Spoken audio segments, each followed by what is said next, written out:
양귀자 장편소설 모순 제15장 씁쓸하고도 달콤한 사랑조차도 넘쳐버리면 차라리 모자라는 것보다 못한 일인 것을.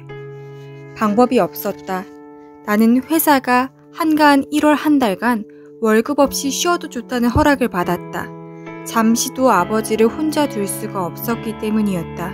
내복바람으로 절룩거리며 집 밖으로 뛰쳐나가기는 다반사이고 홀로 조용해서 들여다보면 두루마리 휴지에 성냥불을 댕겨놓고 불놀이를 하고 있기도 했다. 병원에서도 고개를 흔들었다. 오른쪽을 마비시킨 중풍은 이미 굳어버렸고 치매는 나날이 깊어갈 것이라고 했다. 병원에서 만난 어떤 보호자는 자신의 친정어머니도 저런 상태로 10년을 살았다고 몇 번씩 내게 강조했다. 위로인지 경고인지 분간할 수 없는 말이었다. 아버지가 병원에 입원해 있던 지난 연말 나는 만나지 못했지만 이모와 이모부도 다녀갔다고 했다. 병든 아버지, 가련하고 무력한 아버지, 힐끔거리는 아버지, 염치도 모르는 아버지, 이모와 이모부가 오랜만에 다시 본 아버지의 모습이 그런 것이어서 나는 몹시 마음이 상했다. 푸진 첫눈 이후 다시 눈은 없었다. 그래서 나는 첫눈 오던 날 이후 이모를 만나지 못했다. 눈이 오면 이모에게 달려가 선물로 주려던 CD도 그냥 내 서랍 속에 잠겨 있었다. 니네 이모 되게 말랐더라. 자꾸 여기저기가 아프대. 어머니가 전해주는 이모 소식이었다. 그리고 어머니는 한마디 덧붙였다. 그게 다 응석인 거야. 평생 늘어진 팔자에 할 일이 그것 말고 뭐 있어야지. 이모가 사가지고 온 한겨울 수박의 속살은 붉고도 달았다. 달디단 수박을 아버지보다 맛있게 먹으면서 어머니는 또 그렇게 잊지 않고 쓴소리를 붙이는 것이었다. 우리 집의 새해는 대문에 주먹만한 자물통을 매다는 일로부터 시작되었다. 우울한 새해였다. 아버지는 가끔 제정신이 드는 때도 있었으나 나는 그동안 제정신인 아버지를 한 번도 보지 못했다. 어머니와 단 둘이 있을 때만 아버지는 종종 맑은 정신이 되었다. 새벽에 뭔지 이상해서 눈을 떠보니 네 아버지가 가만히 자는 나를 쳐다보고 있잖아. 얼마나 놀랐는지. 그런 때는 완전히 제정신이야. 너무나 멀쩡하게 말도 잘해. 그러나 어머니는 아버지가 당신에게 어떤 말을 했는지 나에게 알려주지는 않았다. 완전한 제정신으로 멀쩡하게 어머니에게 했다는 그 말이 궁금했지만 굳이 캐묻지는 않았다. 말하지 않아도 어머니의 행동으로 나는 알 수 있었다. 어머니는 이미 돌아온 아버지를 용서하고 있었다. 엉뚱한 짓을 저지르고 벌벌 떨고 있는 아버지한테 고래고래 소리는 질렀지만 나에게 아버지에 대해 말할 때 여전히 포악한 어휘만 골라 사용하는 과장법을 잊지 않고 있었지만 어머니는 진못대처럼 또 슬슬 힘을 내고 있는 중이었다. 그 확실한 증거가 바로 어머니의 독서였다. 정신분열증의 이해와 치료라는 의학책에서 일본어 회화책으로 그리고 느닷없이 딱딱한 법률 서적을 읽어야 했던 어머니는 요즘 다시 중풍 이렇게 치료한다나 가정을 파괴하는 병, 치매 같은 의학책들로 돌아와 있었다. 어머니는 아버지를 용서했을 뿐만 아니라 포기하지도 않은 것이었다. 어쩌면 나도 아버지를 포기하지 않았는지 몰랐다. 어머니가 제안하기 전에 내가 먼저 1월 한 달의 휴직을 주장했던 것도 그랬고 진모한테는 돌아온 아버지의 중풍까지만 이야기하자고 빠른 속도로 정신이 무너져 내리고 있는 치매에 대해서는 말하지 말자고 했던 것도 내가 먼저였다. 내가 그랬듯이 진모 또한 아버지의 중풍은 참을 수 있어도 치매는 참기가 어려울 것이라고 생각했으므로 숨기고 싶은 것이 많은 사람은 아버지보다 오히려 진모 쪽이었다. 어머니 대신 내가 진모를 면회해서 아버지가 돌아왔다는 소식을 가급적 담담하게 전했을 때 진모의 얼굴이 확 붉어졌다. 문제아로 이곳저곳 고등학교를 떠돌던 진모가 간신히 얼룩진 학창 시절을 마감하는 것까지 지켜보고 마지막으로 당신만의 길을 떠났던 아버지였다. 아버지한테 말했어?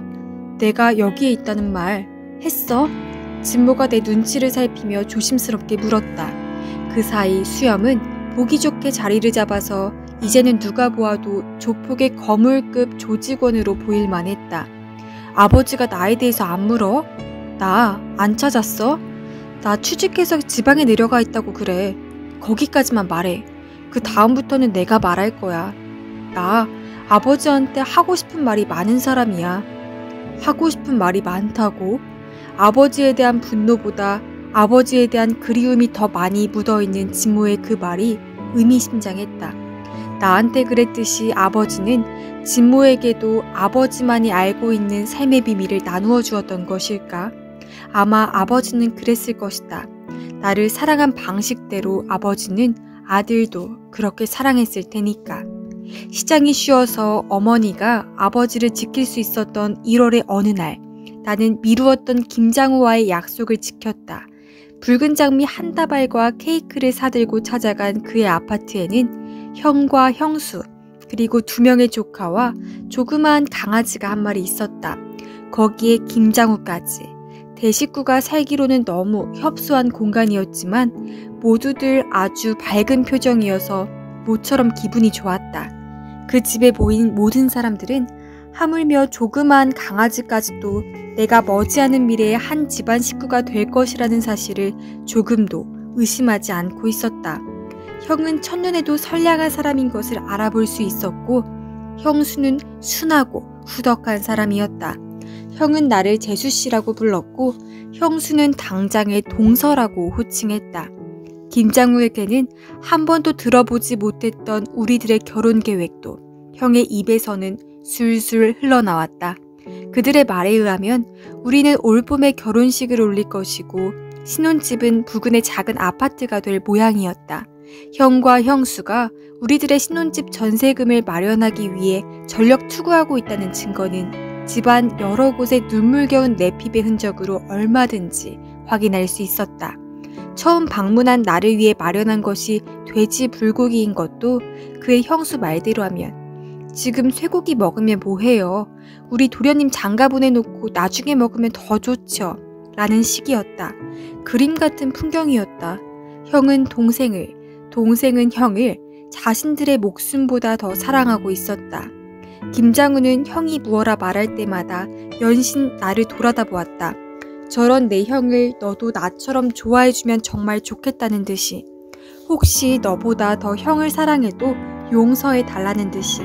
그러나 나는 그런 김장우의 얼굴에서 문득 아버지의 얼굴을 읽어냈다. 너무 특별한 사랑은 위험한 법이었다.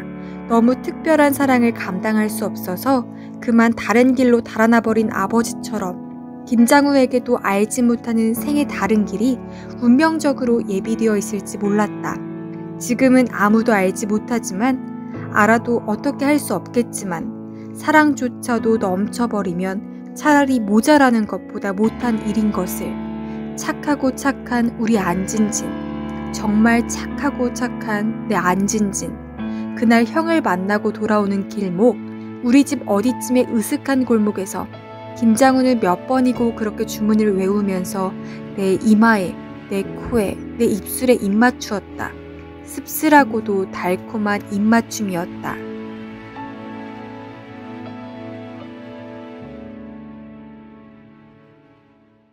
제16장 편지. 네가 이 편지를 읽을 시각이면 아마 나는 떠났을 거야. 그때 나한테 와줘. 와서 나를 수습해줘. 너무 빠르게도 너무 늦게도 내게 오지 마. 내 마지막 모습이 흉하거든. 네가 수정해줘. 그날 내가 받은 이모의 편지는 그렇게 끝나 있었다. 회색 하늘은 무겁게 내려앉아 있었고 서서히 세상 전체를 결빙시키려고 작정한 듯 시시각각 수은주가 내려가던 삭막한 2월의 어느 날이었다. 어떻게 그 일을 다 말할 수 있을지 모르겠다. 아무리 마음을 다잡아도 그 일을 말하기가 이토록이나 힘들다. 두 손은 떨리고 눈앞이 흐리다. 1월 한 달의 휴직을 마치고 회사에 복귀한 지 꼭 열흘 만에 그 일이 일어났다. 오후 3시 사장실에 들어갔다 나오니 내 책상 위에 조그마한 소포 상자가 놓여 있었다. 안진진 씨, 거기 소포 빠른 우편이더라. 누가 내게 그렇게 말했다. 거기까지는 무심했다. 정녕 아무런 예감도 없었다. 어떻게 그럴 수가. 한가닥 불길한 스침조차 감지할 수 없었던 오후 3시의 나른한 시간을 뚫고 그 편지는 내게로 날아왔다. 마치 벼락처럼. 이모. 보내는 사람의 이름을 적는 칸에 이모는 그렇게 단 2글자만 적었다. 그때도 의심이 없었다. 우편 제도를 이용한 소포나 편지는 처음이었지만 이모라면 적어도 발신인 란을 그런 식으로 이용할 사람이 아니라는 것을 알아챘어야 했다. 너를 보고 싶어하는 이모라거나 네가 좋아하는 이모라는 정도는 향기를 담을 줄 아는 사람이 이모였다. 실제로 이모한테 나는 가끔씩 선물과 함께 그런 카드를 받아본 적이 있었다. 안진진. 자세히 살펴보았더라면 수신인 란에 내 이름자도 한 획 한 획이 너무나 굳어있다는 것을 금방 알아챌 수 있었을 터였다. 오랜 시간을 들여 안진진 석자를 써냈다는 것을 덧칠되고 겹쳐진 볼펜의 잉크가 이렇게나 확실히 드러내주고 있는데 상자 속에서 열쇠 2개와 봉투에 담긴 편지가 나왔을 때 기가 막히게도 나는 피식 웃기까지 했었다. 열쇠라니, 소프에 열쇠를 담아 보내다니. 자, 이모는 지금 나에게 무슨 장난을 거는가. 나는 진정 그렇게 여겼다. 아, 그래서 나는 피식 웃었다. 게다가 나는 또 어떤 짓을 했던가. 이번엔 이모가 어떤 아름다운 음모를 꾸몄는지 궁금한 마음만 앞세워 함부로 겉봉을 뜯어버린 나. 거친 손길에 무참히 살점이 뜯겨나간 봉투 속에 하얀 편지지. 거기 붉은 피가 흐르고 있을 줄이야.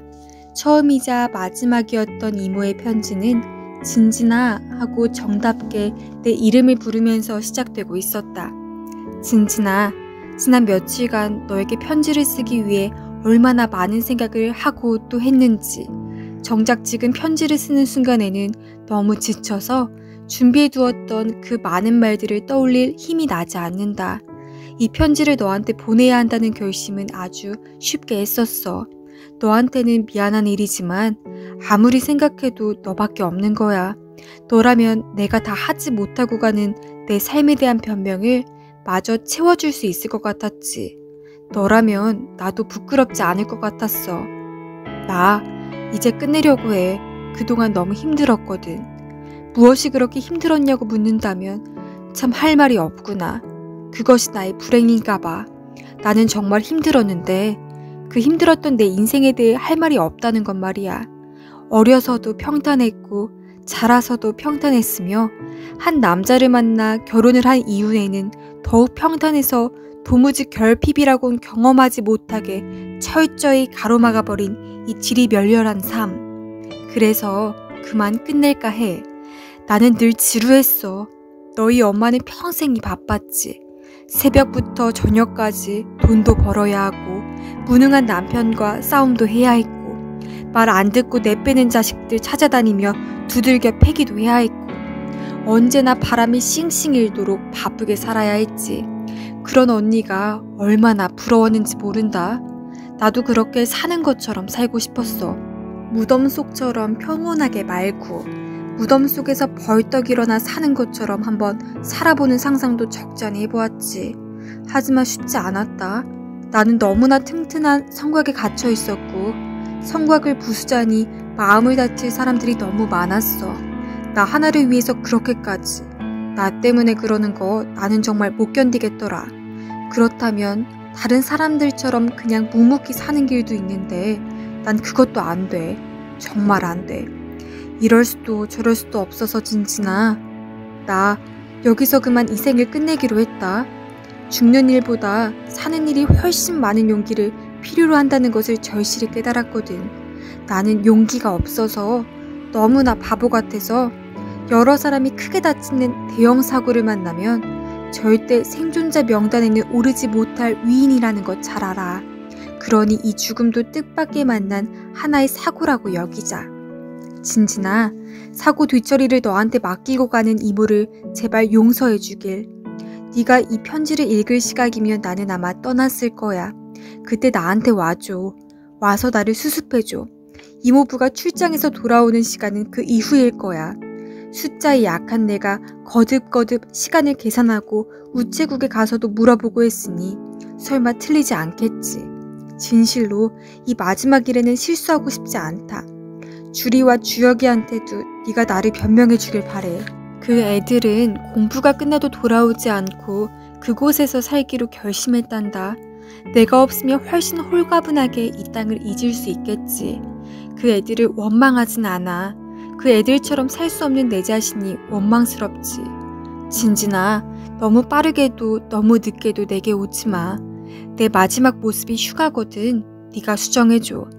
내 생애에 이런 편지를 받게 될 줄 어찌 상상이나 했겠는가. 이모가 이런 편지를 내게 보내리라고 어떻게 짐작이나 했겠는가. 이모 집으로 달려가면서 쉴 새 없이 부르짖었던 마음속 내 기도는 단 한 줄이었다. 하느님, 이 편지가 이모의 장난이게 해주세요. 제발 장난 편지로 만들어주세요. 장난이라고 믿었기 때문에, 아니 그렇게 믿고 싶었기 때문에 나는 아무에게도 연락하지 않고 홀로 이모 집으로 달려갔던 것이었다. 수선을 피우거나 누구에게 이 사실을 말해버리면 진짜가 되어버릴까 겁이 났었다. 무슨 짓을 해서라도 이 일이 진짜가 아니게 만들어야 한다는 마음만 가득해서 다른 것은 생각할 여유도 없었다. 그러나 장난이 아니었다. 하나의 열쇠로 대문을 열고 나머지 열쇠로 현관문을 열었을 때 집 안을 채우고 있는 기이한 정적이 단숨에 그 사실을 깨닫게 했다. 어둠 침침한 집안, 그림처럼 고요히 늘어뜨려진 채 바깥 세상을 차단시키고 있는 길다란 거실 커튼. 이모는 바로 그 커튼 밑에 반드시 누워 미동도 하지 않고 있었다. 이미 숨져있는 이모를 발견한 뒤로 내가 어떻게 행동했는지는 잘 떠오르지 않는다. 너무 늦었다고 생각한 순간 숨이 막히는 공포가 한 차례 나를 덮쳤던 것, 그것은 기억난다. 그러나 그것은 아주 잠깐이었다. 나는 곧바로 이모의 편지를 떠올렸었다. 무엇보다 먼저 내가 해야 할 일이 나를 기다리고 있다는 사실을 상기했다. 내 마지막 모습이 흉하거든. 네가 수정해줘. 수정할 것은 아무것도 없었다. 괴로움의 흔적은 어디에도 없었다. 모든 것을 다 처리한 뒤 이모는 바깥 세상을 내다보며 마지막 숨을 거두기 위해 창가로 왔다가 거기서 영원히 먼 곳으로 날아가 버렸다. 수정할 것이 있다면 단 하나, 죽음뿐이었다. 그 다음에 나는 어머니에게 전화를 했었다. 어머니는 내 전화를 받다가 전화 저쪽으로 사라지고 말았다. 외마디 비명을 남긴 채로. 어머니가 정신을 잃었다는 것은 내팽겨쳐진 수화기에서 흘러나오는 시장 사람들의 어수선한 움직임으로 충분히 알 수 있었다. 그러나 나는 어머니에게 달려갈 수가 없었다. 이모를, 창 밑에 누워있는 슬픈 이모를 지켜야 했으므로 어둠이 세상을 덮어버리기 전에 어머니보다 이모부가 먼저 도착했었다. 이모가 계산한 그대로 한치의 어긋남도 없이 일이 진행되고 있었다. 어떤 말도 하지 못한 채 온몸을 떨며 울고 있는 나를 밀치고 이모부는 이모에게 달려갔었다. 그때 이모부가 뭐라고 그랬던가. 무슨 짓이야? 여보, 어떻게 이럴 수가 있어? 이모의 장례를 치르는 동안에도 이모를 땅속에 묻고 난 뒤에도 이모부는 오직 그 말밖에 할 줄 모르는 사람처럼 이모에 대한 배신감에 시달렸다. 이모부 다음에 달려온 사람은 어머니였다. 어머니의 얼굴이 그처럼 창백하게 질려있는 것을 나는 여태껏 한 번도 본 적이 없었다. 이모의 가슴팍에 엎드려 숨이 끊어질 듯 애잔하게 울던 어머니. 어머니는 몇 번이나 실신했다. 그것은 결코 과장법이 아니었다. 지금은 너무나 달라서 선명하진 않지만 생각해보면 어머니와 이모는 한 몸이었다. 한 몸에 두 사람이 이렇게도 살고 저렇게도 살았던 것이었다. 한쪽이 떨어져 나가는 아픔. 나는 어머니의 슬픔을 이해했다. 주리와 주혁이는 장례식 날 운구 행렬이 막 떠나려는 시각에 아슬아슬하게 도착했다. 그들은 이모의 마지막 모습을 보지도 못했다. 주리는 차에 실리는 관을 붙잡고 몸부림치며 울었다. 엄마, 나를 용서해줘. 그럴 수밖에 없었어. 죽어서도 나를 이해해줘. 주리가 대학의 젊은 교수와 열애 중이라는 사실을 내게 알려준 것은 주역이었다. 이모를 땅에 묻고 돌아오는 차 안에서였다. 물론 미국인이야. 엄마한테는 충격이었겠지. 엄마는 우리가 돌아오기를 바랐지만 우리에게는 우리가 가야 할 길이 있었어. 엄마가 그것 때문에 죽음을 택했다고는 생각하지 않을 거야. 우리 엄마는 그렇게 못난 분이 아니셨어. 나도 시인했다. 이모는 그렇게 못난 사람이 아니었다. 삶 대신 죽음을 선택한 것 말고는 내가 알고 있는 이모는 정말 괜찮은 사람이었다. 생각해보면 그것조차도 나는 이해할 수 있을 것 같았다. 이모 같은 사람이 뿌리 내리며 살기론 이 세상이 너무 얇았던 것이었다. 이모는 그렇게 떠나갔다. 이모가 이 세상과 하직하는 사흘 동안 하늘은 내내 음울했고 겨울 끝에 찬바람은 한없이 모질었다. 내 머릿속은 모래를 가득 채운 것처럼 부석부석했고 멍멍한 가슴 한켠으로는 쉼없이 이모의 편지 구절들이 흘러내렸다. 진진아, 나 이제 끝내려고 해. 그동안 너무 힘들었거든. 나도 그렇게 사는 것처럼 살고 싶었어. 무덤 속처럼 평온하게 말고. 모든 일을 끝내고 이모 집을 떠나던 날 나는 거실의 오디오 박스 위에 아무렇게나 흐트러져 있는 몇 장의 CD를 발견했다. 이모가 자주 듣던 유행가들이었다. 나는 이모의 유행가들을 하나씩 살펴보았다. 내 사랑하는 이모의 심금을 울린 노래들. 그 노래들 속에 헤어진 다음 날도 끼어 있었다.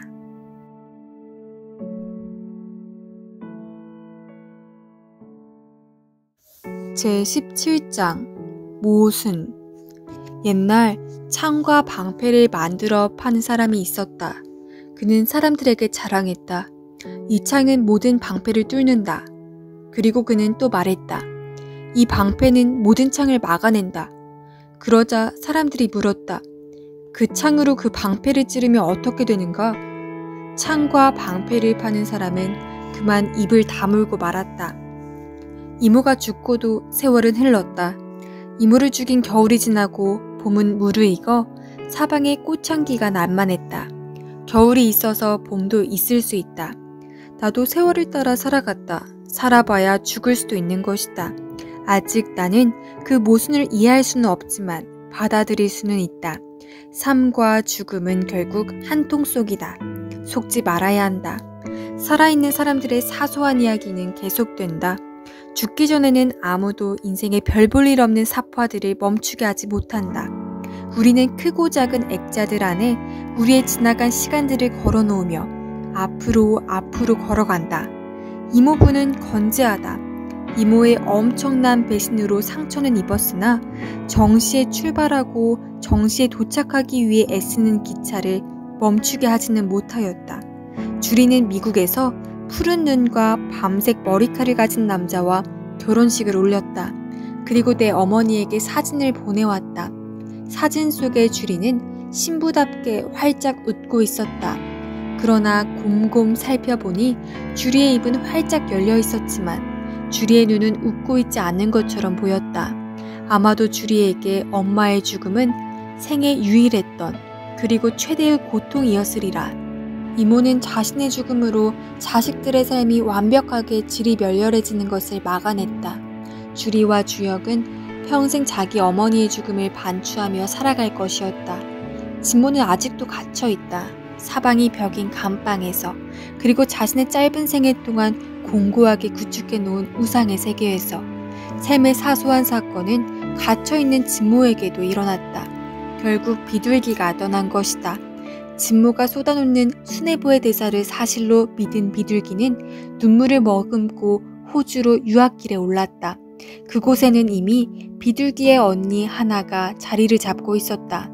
비둘기가 그렇게 빨리, 그렇게 먼 곳으로 날아가 버릴 줄 몰랐던 진모의 상심은 컸다. 진모는 상심으로 몹시 수척해지고 거칠어져서 어머니의 애간장을 태웠다. 서울이나 부산이라면 졸개를 보내어 관리할 수 있었는데 시드니는 너무 멀었다. 진모는 알고 있었다. 관리가 없으면 그 비둘기는 곧바로 다른 둥지를 틀 종류라는 것을. 또한 다 잡았다가 놓친 그 비둘기야말로 진모 인생에 다시 못 만날 값비싼 종류였다는 것도. 그래도 진모가 가진 보스의 꿈은 사라지지 않았다. 계속 멋진 보스가 되도록 노력하면 멋진 보스 여자도 생길 것이라는 믿음을 버리지 않았다. 그래서 진모는 아직도 최민수처럼 목소리를 깔고 말론 브랜도처럼 얼음 같은 표정을 연기하면서 그곳에 갇혀 있다. 어쩌면 진모는 허구와 진실이 똑같은 비율로 배합된 자신만의 세계를 영원히 벗어날 수 없을지도 모른다. 그럴 수도 있다. 아주 많은 세월이 흐른 뒤에는 허구와 진실의 자리가 감쪽같이 뒤바뀔지 누가 알랴. 아주 감쪽같이 말이다. 어머니는 여전히 행복했다. 이젠 완전히 누운 채로 대소변을 받아내게 하고 쉴 새 없이 헛소리를 해대는 아버지가 어머니를 지루하지 않게 했다. 면회 갈 때마다 도무지 철들기미를 보여주지 않은 아들도 어머니의 삶을 질이 멸렬한 것으로 떨어뜨리지 않게 도왔다.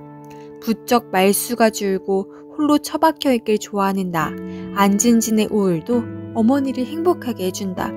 아버지 시중 때문에 결국 어머니는 가게에 점원 한 사람을 두었다.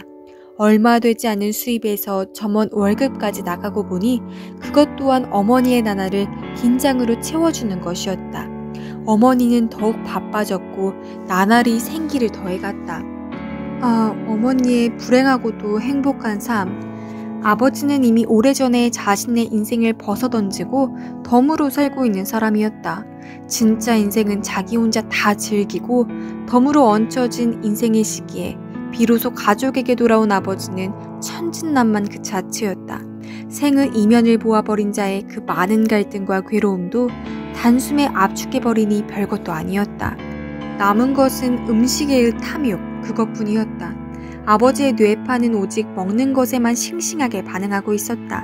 하루에도 몇 번씩 굶어 죽는다고 엄살이었다. 배고파라. 아이고 배고파 죽겠어. 이것 좀 봐. 배가 납작하게 붙었잖아.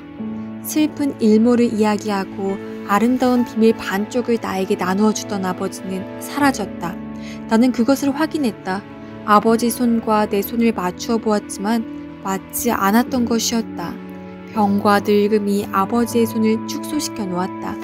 아버지의 뼈만 남은 야윈 손가락을 열심히 펴서 손바닥을 포개 보았더니 두께는 고사하고 길이도 반마디나 내가 컸다.